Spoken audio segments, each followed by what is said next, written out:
Welcome to Tuesday Update. Today is Tuesday, April 20th. This past weekend we had a good celebration of Masses. We had about 570 people here for our two Masses. And for our 10 o'clock Mass, we kind of maxed out, all in a safe way. But our church was full in a safe way, parish center full, chapel full. So what we're going to do in 2 weeks, not this Sunday, but May 2nd, a week from this Sunday, we're going to add the 8 o'clock Mass back in, so that this weekend, just the 5 p.m. and the 10 p.m. The 5 p.m. and the 10 a.m. this weekend, and then on that weekend of May 1st and 2nd, we'll have the 5 p.m. but then we'll add the 8 a.m. and 10 a.m. So we take a little pressure off that 10 o'clock Mass. More and more people coming back, and we want to keep people safe, so we'll be doing that. And then what we'll do at the end of June, we'll reevaluate the 8 o'clock Mass, and we'll see, are people coming to it, are they not coming to it, and we'll make a decision at that time. But for the months of May and June, we'll commit to that 8 a.m. Mass to see if we can help take a little pressure off that 10 o'clock Mass. And then just a quick note, the doors to the church, they won't open until 30 minutes before Mass, and the only reason we do that is, I'm so grateful to our ambassadors, and they have to, they're getting here 40 minutes before Mass begins to get things set up and then open the doors at half hour before. And I don't want to ask them to come any earlier than that. So that's the only reason we do that, because they are making a great sacrifice for all of us here to be able to enjoy Mass and keep it safe. We've had a lot of positive feedback from you on our ability to stay connected to you, and that really pleases me that we're able to stay connected with you and tell you a little bit about what's going on. And one of the things we're looking at is kind of a welcome. We're figuring out how we're going to welcome you back here, and we're putting together some initial thoughts. And sometime here in the future, when things are a little bit safer, we're going to welcome you back, and we're going to celebrate that in some way. So you'll be hearing more about that in the future. And then again, if you are thinking about returning to Masses on weekends, and I recognize there's anxiety that goes along with that, go to our website. We've got a little video there, guidelines and procedures for weekend Masses. And it kind of gives you a little feel for how we're doing things. And again, the ambassadors, when you come here, they can answer any questions you've got. They'll help you. So don't be anxious about it, okay? Well, this past today and last week, we had some fun with our seniors. We had Bingo Bonanza. And last week I was the bingo caller. I think I had more fun than the seniors did. And so a lot of fun to be able to bring people together. And we got 2 more weeks of that, April 27th and May 4th. It's in the afternoon, 3 o'clock. If you're a senior and you'd like to participate in that, just to be able to connect with some other people, have a few laughs, give Linda Green in our pastoral care office a call, and we'll get you on that Zoom call. Speaking of our seniors, one of the things I'm looking forward to with our new Parish Life Center is being able to bring seniors together. One of the things I always wanted to do is senior luncheons, and we get people together. I know our school kids are anxious to come down, sing and do some interactions with our senior. That to me is a win-win. Kids and seniors, win-win. So we're going to be doing that when our Parish Life Center gets done, and it's just not for seniors. It's just we're going to have programs out there for all ages. And I'm really excited about the fact that we are going to be able to offer some counseling to some of our people who might be hurting, carrying heavy burdens, and some other support groups to help take some of the pain off our people's shoulders. In terms of a building update, if you have been by today, there is steel erection going on.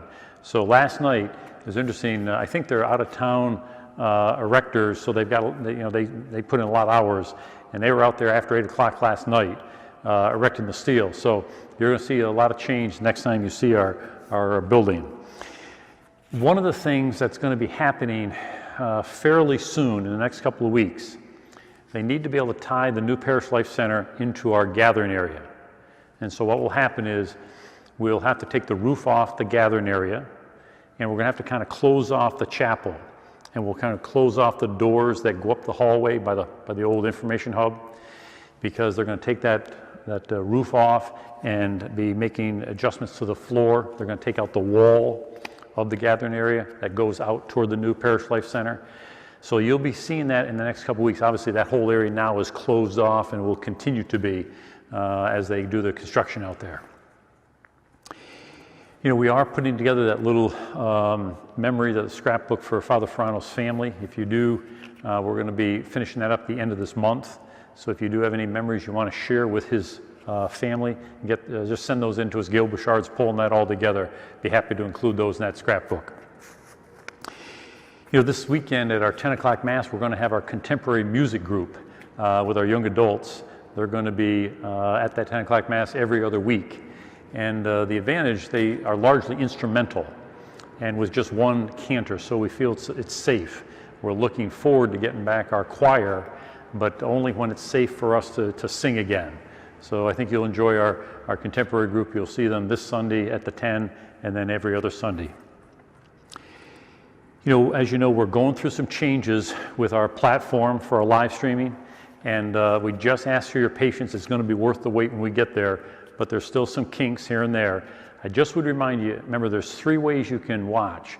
You can watch on Facebook, you can watch on our website, or on YouTube. So if you're having trouble with one of those platforms finding us, go to another one. We are getting some of those kinks straightened out, but it does take time, and we want to bring you the best live stream we can, and we need to make these upgrades in order to do it. Mother's Day, just around the corner. And so we want to do what we did last year. It was such a big hit. Can you send us in pictures of your mother, maybe with you or without you, whatever, mother's living or deceased. Kirsten wants to put together another little video like she did last year. We'll get that sent out right after Mother's Day on one of those Thursday constant contacts. And what we want to do this year for Mother's Day, we're going to do that Decade of the Rosary, like we've always done. That's kind of our tradition. We'll crown Mary. But the other thing we want to do is we want to remember our deceased mothers. And so if you'll send us a name of a deceased mother in your family or your own mother, we're going to have at those Masses some sort of vase of flowers here. And we're going to put a flower in for all of our deceased mothers.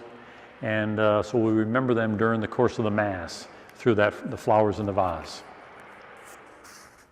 This Sunday is the World Day of Prayer for Vocations, and I do always encourage you, please continue to pray for vocations to the priesthood and to religious life as sisters and brothers, and also as deacons.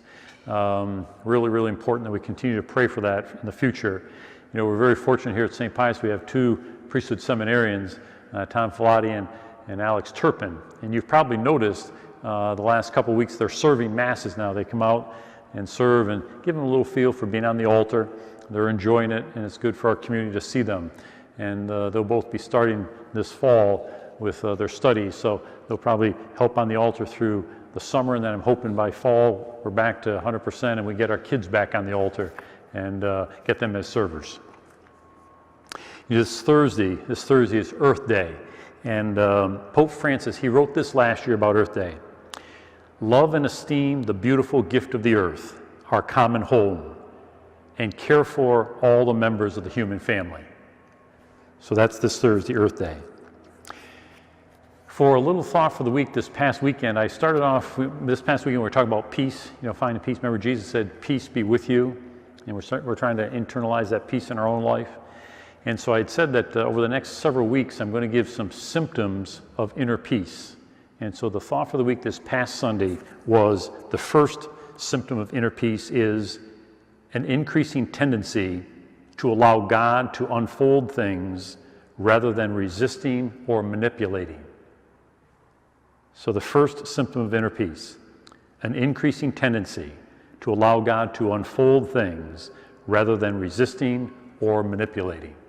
And this weekend we'll have a second one of those, okay? So this weekend is Good Shepherd Sunday.